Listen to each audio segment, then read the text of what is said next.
샬롬, 반갑습니다. 7월 3일 수요일 새벽 하나님께 올려드립니다.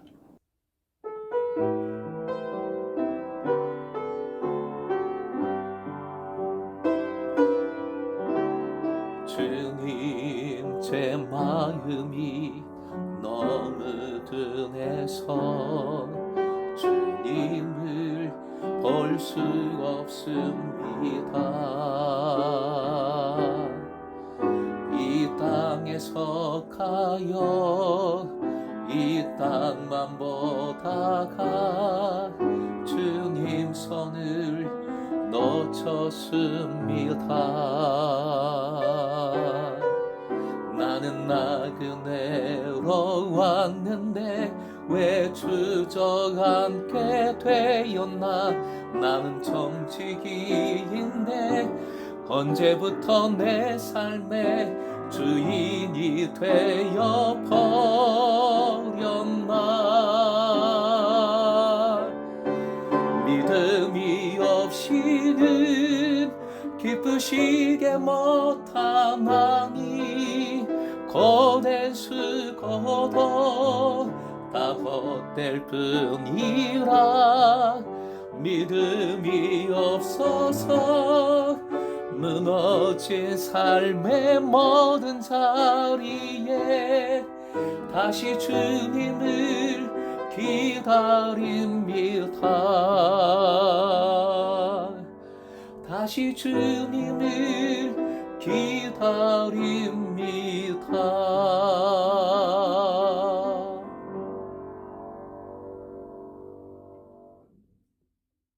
허락하신 하나님 말씀 에베소서 2장 8절에서 10절, 에베소서 2장 8절부터 10절까지의 말씀입니다. 함께 읽겠습니다. 너희는 그 은혜에 의하여 믿음으로 말미암아 구원을 받았으니 이것은 너희에게서 난 것이 아니요 하나님의 선물이라. 행위에서 난 것이 아니니 이는 누구든지 자랑하지 못하게 함이라. 우리는 그가 만드신 바라 그리스도 예수 안에서 선한 일을 위하여 지으심을 받은 자니 이 일은 하나님이 전에 예비하사 우리로 그 가운데서 행하게 하려 하심이니라.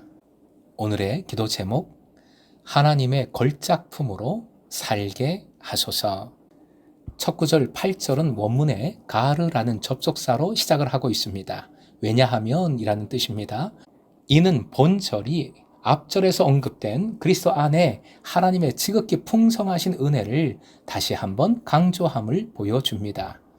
믿음은 스스로 자신을 의롭게 하려는 행위를 포기하고 하나님의 긍휼하심을 기대하는 것이지요. 의지하는 것입니다. 구원이 사람에게 영향력을 발휘할 수 있는 통로가 되는 것이지요.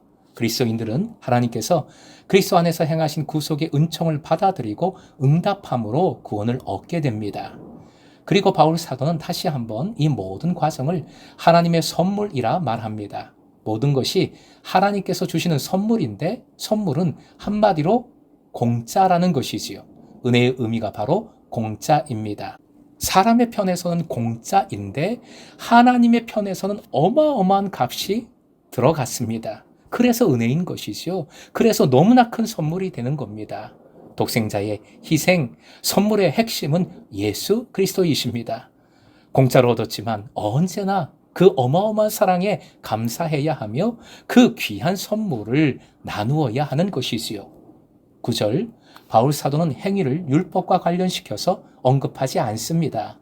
본절의 행위는 율법을 지키는 행위가 아니라 하나님의 인정을 받기 위해서 행하는 인간의 노력을 뜻합니다. 윤리적 행위 같은 것이죠. 착하게 좋은 일 열심히 하면서 사는 그런 모습입니다. 이러한 행위로 구원을 얻을 수 없는 것은 인간의 행위가 하나님을 완전히 충족시킬 수 없기 때문입니다. 오직 죄 사함은 십자가 보혈로 이루어집니다. 여기에 사람이 한 일은 없고 할 필요도 없습니다. 아니 해서도 안 되는 것이지요. 그러기에 구원은 하나님의 온전한 선물이며 인간은 그것에 대해 더 이상 자랑할 수 없습니다. 10절, 그리스도인들이 구원을 자랑할 수 없는 이유는 구원이 사람의 노력, 공적에 의한 것이 아닐 뿐만 아니라 하나님께서 우리를 만드신 재창조의 사역이기 때문입니다. 오직 하나님의 역사하심, 창조의 사역이기 때문인 것이죠. 만드신 바라, 만드신 바라에 해당하는 헬라어 포이에마는 70인역과 신약 성경에서 하나님의 첫 창조 사역을 의미하지만 본 구절에서는 그리스도인을 새롭게 다시 피조물로 만드시는 하나님의 재창조 사역을 의미합니다. 하나님의 재창조 사역은 그리스도 예수 안에서 성취된 것으로서 그 목적은 선한 일을 위함입니다. 선한 일은 구원을 얻기 위한 어떤 행위가 아니라 구원에서 비롯된 열매, 결과로서의 열매입니다.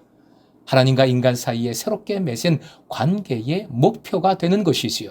또한 선한 일은 성령님의 역사를 통해 하나님께 순종하는 것에서 비롯되며 구원받은 그리스도인의 삶에 공통적으로 나타나는 특징이라 할 수 있겠습니다. 하나님께서 그리스도인들로 하여금 선한 일을 행할 수 있도록 예비하셨습니다. 이것은 하나님께서 그리스도인들에게 선한 일을 행할 수 있는 잠재력, 즉 성령님을 원천적인 힘을 주셨다는 의미입니다.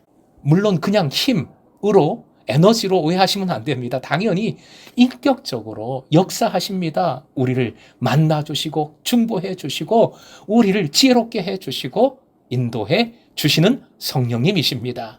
결국 선한 일은 성령의 은사를 통해서 가능하며 하나님의 은혜에 기인한 것입니다. 사랑하는 예배자 여러분, 왜 우리가 오는 세대, 미래 세대를 품어야 하는지 오늘 본문에서 그 이유를 명확히 선포하고 있습니다. 바로 구원 때문입니다. 그리고 이 구원은 오직 하나님의 은혜요, 하나님의 선물입니다. 이 선물을 받았다는 것은 새롭게 창조된 것입니다. 하나님의 걸작품으로, 명작, 명품으로 창조된 것입니다. 명품은 당연히 명품의 값어치를 해야겠지요. 그 값어치를 합니다. 하나님의 걸작품은 그 품격에 맞는 선한 일을 행합니다. 그 삶을 살아갑니다. 선한 일이란 진리의 말씀으로 살아가는 일, 복음을 전하는 일, 생명을 건지는 일, 성령의 열매를 맺으며 살아가는 삶의 모습인 것입니다. 오늘도 여러분은 어떤 모습이라 할지라도, 어떤 상황이 있다 할지라도 하나님의 걸작품임을 기억하십시오. 하나님께서 만드신 것이기에 오히려 겸손할 수 있습니다. 하나님께서 만드신 것이기에 하나님께 맡겨드리고 하나님의 책임지심을 소망하며 담대히 나갈 수 있습니다. 그리고 우리는 범사에 365 감사할 뿐입니다. 234 몰두하는 삶을 살아갈 뿐입니다. 오늘도 걸작의 삶으로 하나님을 기쁘시게 사람을 새롭게 세상을 아름답게 만드는 금성의 제자 되시길 주님의 이름으로 축원드립니다.